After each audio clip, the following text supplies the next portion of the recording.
Dami talaga oh. Dati dalawa lang yan, ngayon ang dami na.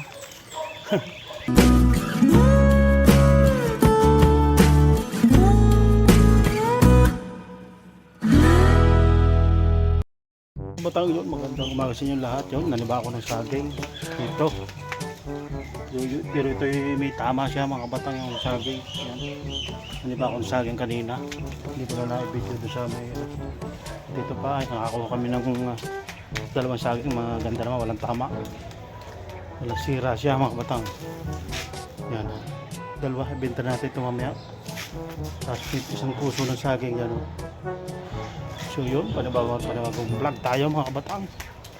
So update tayo sa ating pato. So nagdala ako ng dahon ng saging, mga puno ng saging para mapakain natin pato kasi ubos na ang ating patuka. Yun. Tanga, grabe pa. Sabig na sabig sila sa dahon ng saging. Ay, aring puno ng saging na yun, kanina ko lang binigay. Paubos na agad. Yan. Ngayon binigyan ko ng dahon ng saging yung mga kabatang. Grabe ka. Busog na busog sila dyan sigurado. Maya ubos na yan. Sa daming yan oh. Grabe mga batang sa dami na. Kasi ang mga pato pagka yan busog na sag tulog sag higa-higa na lang isa tabi. Sag upo-upo na lang upo-upo na lang sila sa tabi-tabi pag sila yan oh, yung busog na. Pag nakakakain na sila. Yan. Grabe kadami na. May mapapadagdag pa diyang sisi ulay pagka malaki na ulay. Palabas na natin yung nakakulong doong sisiyo na pato mga batang. Ayun talagang grabe. Dami talaga oh. Dati dalawa lang yan, ngayon ang dami na. So naalaligid na naman yung yung mga uwak dito. Yan, yung sa puno ng hinog. Mag-uwak, yan uwak ng uwak siya oh. Narinig yung uwak ng uwak.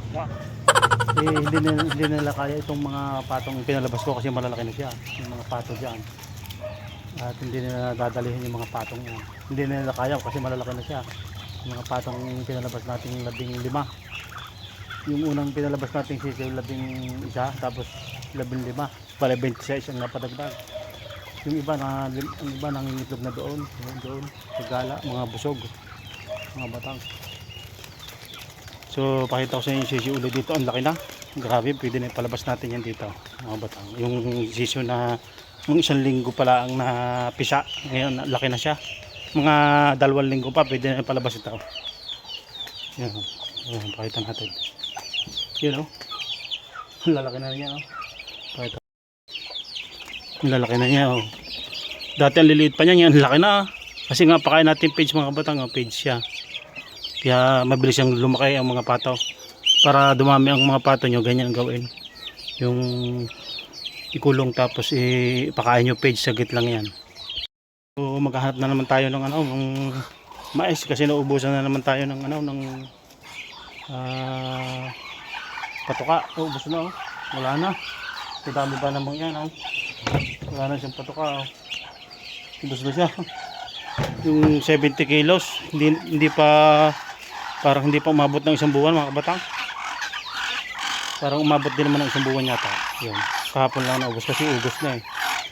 Yung July kung namin nabili yun, ngayon ugos na. Parang may 1 buwan din mga kabatang yung 70 kilos. Yan, sa gala-gala na sila mga kabatang. So mga 1 linggo pa o 2 linggo, pwede na palabasin natin yung sisiyo na yun, yung 14 na yun na sisiyo. Dati ang liit pa, ngayon ang laki na. Alaga natin yung sa page kasi pag sa page talaga mga batang, pagka yung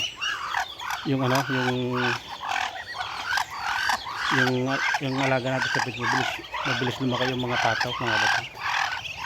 So, update tayo sa pato natin. So yun, lahat ng pugad ng 1, 2, 3, 4, 2 na limlim, 5, 6 na pugad, may mga itlog lahat. Yung pan dito, hindi na napakita, hindi madilim kasi yung mga pugad ng mga pato, kailangan madilim siya, tapos hindi sila nakikita. Tapos pagka inang itlog dyan, hindi mo makikita ng itlog, tatabunan nila yung mga dahon ng saging kung anong maitabo nila para wag makita kanilang itlog. Makikita mo na lang dyan pagka napisa na magsilabas na sila yung mga sisiyo, pati yung inahin. Gaya nung 15 yung 14 na yon, nakita ko lang nakalabas siya, nag-alis na sila sa yung pugad, yung mga busog na sila. Pero maya alas 5 ubos na rin to mga bata. Mga alas 5 ubos na rin yan mga batang yung itong dahon ng saging, ubos niyan. Pati yung mga puno-puno niyan, uubusin nila yan. Itong mga puno yan, uubusin niyan, mga tangkay ubos yan. Yung sa ako ng pato mga batang. Ito pambenta ko, dalawa. Bali, 4 na lalaki, isa. 4 na lalaki na isa, 2, 3, 4. Yung mga lalaki, 5 pambenta kong pato na lalaki.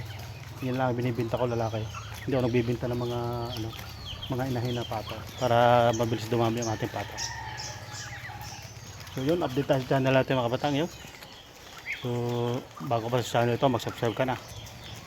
So subaybay yung pag-aalaga natin mga pato. So yun, dito lang sa Buhay Probinsya at abang-abang lang po mga kabatang. So yung mga kabatang, itong saging na ito ay ipapakain na lang natin sa pato. Pagka naubos nila yan, mga bukas papakain na natin ito sa pato, itong mga saging ito, kasi may tama nga siya, yung may itim-itim, hindi pwede itong ibenta. Kaya hindi din sasayang siya gawa ng pakain natin sa pato ito. Kaya yung sasaging namin yun, hindi nasasayang yung mga hinog, mga i-reject, hindi siya nasasayang gawa ng pinapakain namin sa pato. Busog sila kasi pag busog ang mga pato, laging busog yan. Yung tendency niyan, pagka yun nababhan ng mga lalaking pato, mangingitlog yan, kasi ang pato pag kulang sa pakain, hindi mangingitlog yan. Alright, yun. Pagpadol natin na pag-vlog, yun mga kabatang. At ito, tingnan nyo mga kalamansi, mga kabatang. Ang dami yun. Gagawin natin yan juice. What? Sobrang kadami ng mga kabatang. Gagawin natin juice yan. Yan. Grabe. Pero hinahin ko pa kasi meron itong mga reject yung medyo na. Pero yung aalisin ko yung mga medyo hindi maari. Kagaya nitong isang ito yun. Kasi nahinog na siya. May nahinog na siya. So yun, ang daming kalamansi mga batang. Gagawin namin juice yan.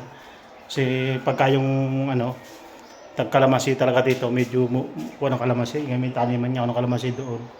So ito yung kalamansi ito mga kabatang bigay lang sa amin.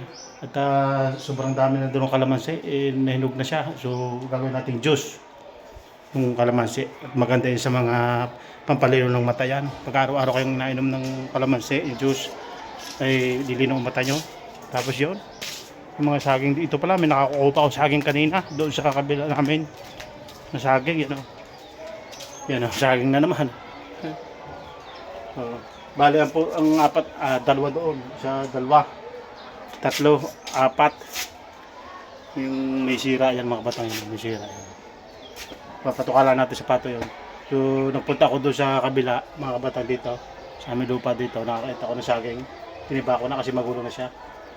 So pwedeng parang alanganin siyang ibenta, pero pwedeng din ibenta. Naliliitan kasi ako, pero hinog na siya to mga batang, hinog na. Nahinog na siya yung puno, nahinog na siya. Nahinog na siya sa puno. Kasi meron kami yung lupa dito, may nyugan na may kalamansi, tapos doon sa kabila port, may kundin doon, nyugan at sagingan. Tapos doon sa kabila, nyugan at saka yung tinamnan ko ng kalabasa doon. Hindi ko lang na-vlog mga kabatang. So yun, at na-update tayo sa channel natin mga kabatang. So sa sumusubaybay sa ating mga channel, Watch Your Vlog, subscribe na po kayo.